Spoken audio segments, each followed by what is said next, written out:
Assalamualaikum warahmatullahi wabarakatuh. Bismillahirrahmanirrahim. Alhamdulillahi rabbil alamin. Wa bihi nasta'inu ala umuri dunya waddin. Wassalatu wassalamu ala asyrafil anbiya'i wal mursalin. Sayyidina wa maulana Muhammadin wa ala alihi wa sahbihi ajma'in. La hawla wa la quwata illa billahil aliyil azim.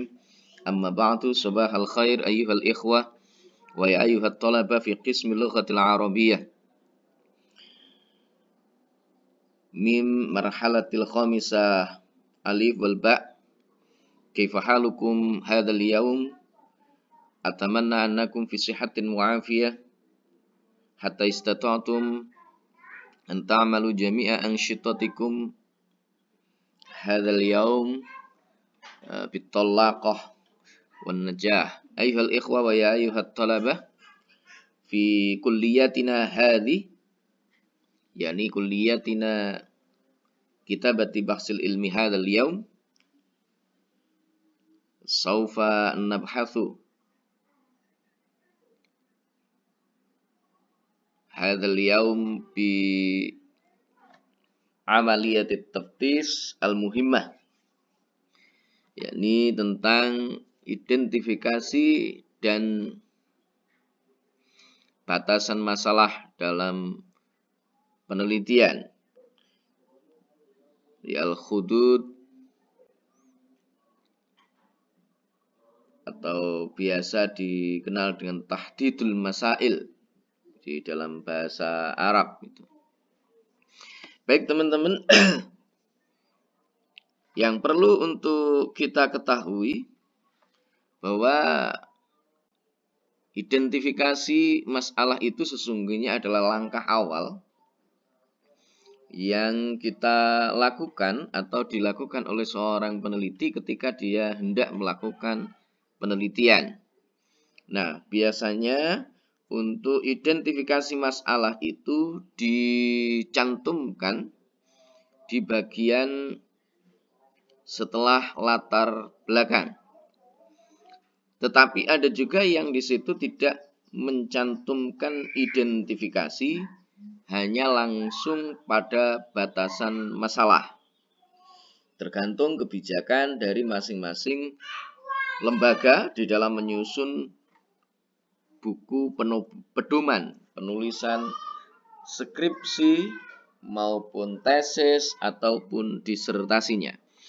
Jadi identifikasi masalah itu disusun biasanya setelah menyusun latar belakang masalah, biasanya di situ. Nah, apa sesungguhnya identifikasi masalah itu? Identifikasi masalah merupakan proses bagi seorang peneliti untuk mengenali kemungkinan-kemungkinan masalah yang akan diteliti dalam satu penelitian.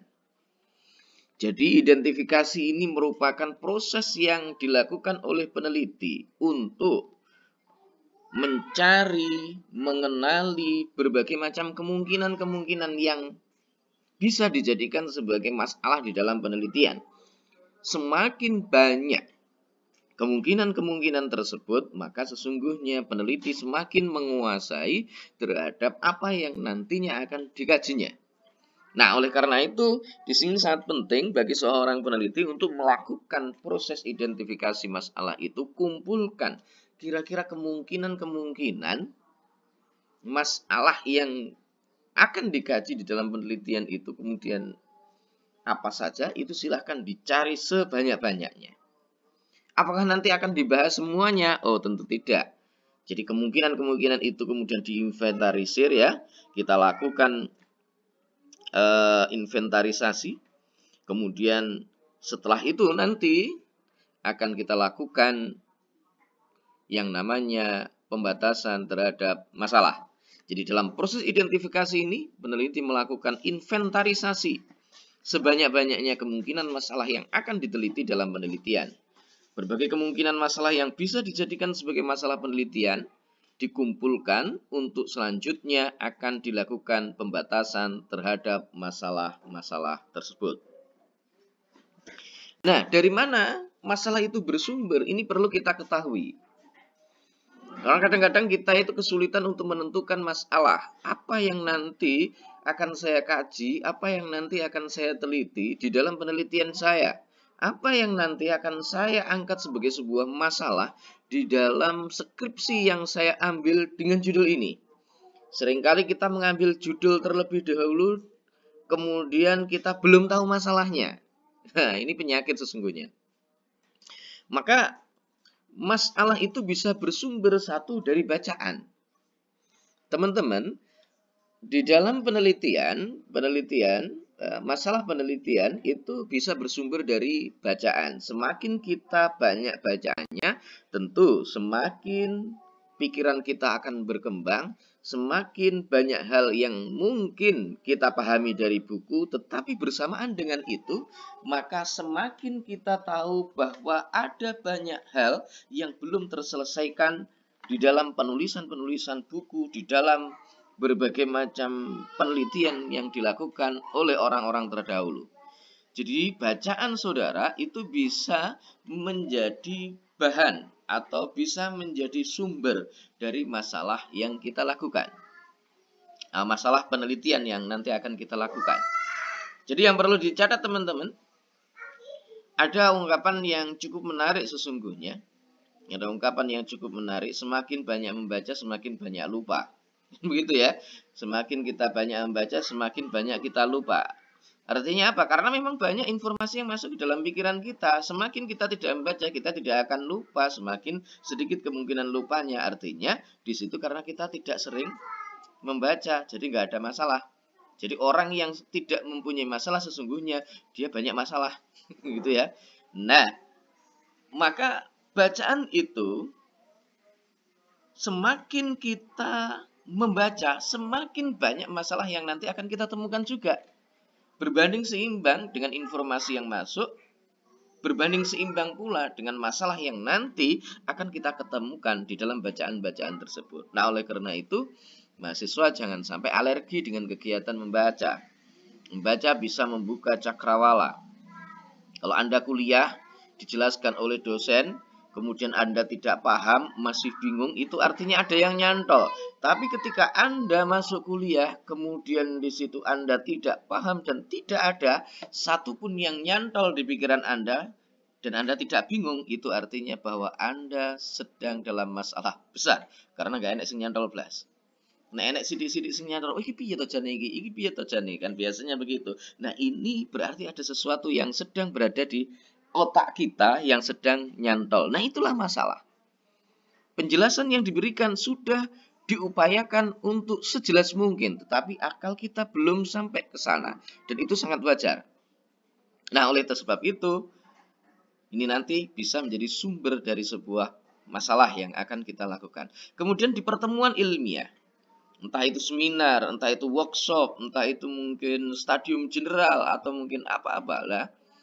Nah, itu barangkali nanti teman-teman akan menemukan informasi, teman-teman akan menemukan hal-hal yang menarik untuk kemudian dikaji. Karena mungkin teman-teman juga belum paham. Oh, kenapa itu bisa begini? Kenapa menurut itu tadi bisa begitu? Dan seterusnya. Mungkin itu nanti akan bisa muncul sebuah masalah dalam pertemuan ilmiah itu.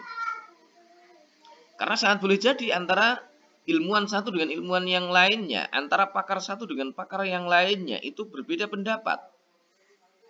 Berbeda pendapat antara satu dengan yang lainnya. Dan tentunya itu dilatari oleh sesuatu mungkin yang berkenaan dengan perspektifnya mungkin, atau latar belakang keilmuannya, atau mungkin pisau analisanya yang kemudian berbeda, dan seterusnya dan seterusnya. Maka itu sangat dimungkinkan adanya perbedaan sehingga masalah itu bisa bersumber dari itu. Kemudian pernyataan pemegang kekuasaan otoritas. Penguasa misalkan, ini ilmu-ilmu sosial biasanya, politik. Pernyataan pemegang kekuasaan, kalau orang biasa ngomong itu kan tidak ada pengaruhnya. Tetapi ketika pemegang kekuasaan otoritas itu berbicara sedikit saja, maka itu akan menjadi sebuah kebijakan yang nanti akan disoroti oleh banyak orang. Maka pasti akan menimbulkan pro dan kontra. Kenapa itu terjadi pro dan kontra? Karena ada orang yang sepakat dengan pemegang kekuasaan pun pula ada juga yang tidak sepakat. Mungkin mereka adalah kaum yang menjadi menjadi oposisi dari pemegang kekuasaan saat itu. Nah, itu akan menarik untuk kemudian menjadi sebuah tema atau menjadi sebuah masalah yang kemudian diangkat oleh seorang peneliti, apalagi peneliti dalam ilmu politik. Nah, kemudian juga observasi atau pengamatan itu bisa menjadi sumber dari masalah. Nah, oleh sebab itu observasi, pengamatan terhadap berbagai macam kegiatan, berbagai macam fenomena yang terjadi di lingkungan kita dan lain sebagainya, itu bisa diangkat menjadi sebuah masalah di dalam di dalam masalah penelitian. Nah, kemudian juga wawancara dan angket itu bisa. Pengalaman yang dilakukan, karena pengalaman antara satu orang dengan orang lain itu berbeda. Sama-sama Anda sholatnya, tetapi pengaruhnya akan berbeda terhadap diri pelaku. Misalkan, pengaruh sholat terhadap kualitas kesolehan seseorang, itu tentu akan berbeda antara satu dengan yang lainnya. Kita melihat, kenapa sih anak-anak itu yang sudah sholat itu mereka rajin sekali membantu kedua orang tuanya. Mereka kalau berbicara selalu sopan dan seterusnya. Tetapi di sana ada orang yang sholat, nyopet juga masih tetap, nyuri juga masih tetap. Apa sih sesungguhnya di balik itu semua? Nah, ini merupakan sebuah pengamatan ya dari pengalaman yang dilakukan oleh seseorang. Bisa itu menjadi ini.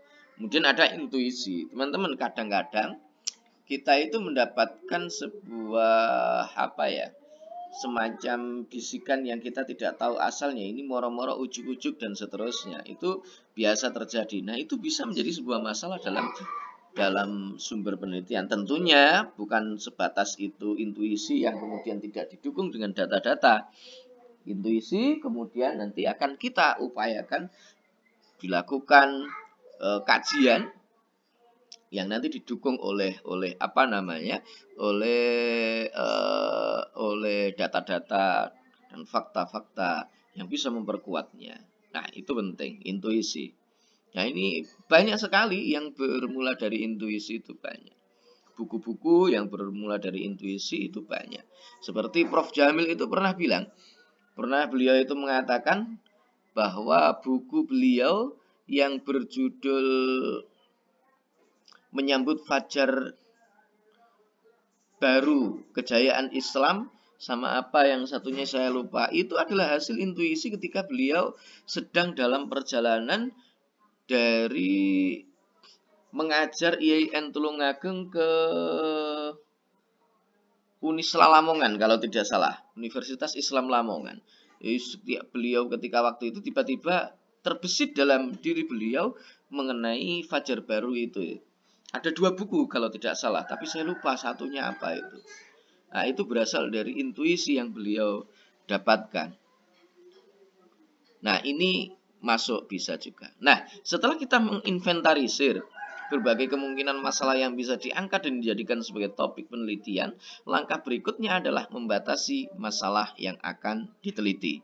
Jadi kemudian kita akan melakukan pembatasan terhadap masalah-masalah tersebut, karena kemungkinan masalah itu sangat banyak dan tidak mungkin kita akan meneliti secara keseluruhannya, itu tidak mungkin. Nah, oleh karena itu perlu untuk dilakukan pembatasan terhadap masalah. Kenapa? Agar kemudian apa itu sesungguhnya batasan masalah? Sebelum kita masuk ke yang tadi. Batasan masalah itu merupakan upaya yang dilakukan oleh peneliti untuk melakukan pembatasan terhadap ruang lingkup permasalahan yang akan diteliti agar pembahasan dalam penelitian fokus pada judul penelitian yang diangkat. Itu. Jadi itu merupakan upaya yang dilakukan oleh peneliti agar nanti fokus dan tidak melebar kemana-mana. Karena boleh jadi kalau semuanya nanti diangkat, itu nggak akan selesai-selesai. Jadi penelitian yang baik itu bagaimana? Penelitian yang selesai. Teman-teman kalau ditanya skripsi yang bagus itu bagaimana? Skripsi yang selesai. Sebagus apapun skripsi Anda, tesis Anda, disertasi Anda, kalau nggak selesai itu namanya bukan skripsi, tesis, dan disertasi yang bagus. Yang bagus adalah yang selesai. Itu aja. Jadi ini penting bagi teman-teman semuanya. Nanti kalau mengerjakan skripsi, pokok kudu mari, nggak boleh kemudian nggak selesai. Wah, ini skripsi saya bagus, tapi sangat berat sekali ya, begini. Ya berarti itu ketika Anda menentukan judul, Anda tidak tahu bahwa Anda tidak mampu untuk menyelesaikannya. Maka penting untuk menyusun judul yang itu betul-betul reliable dengan kemampuan, ya, ada keterjangkauan untuk menyelesaikan judul tersebut. Baik teman-teman, mungkin itu untuk penjelasan mengenai masalah identifikasi dan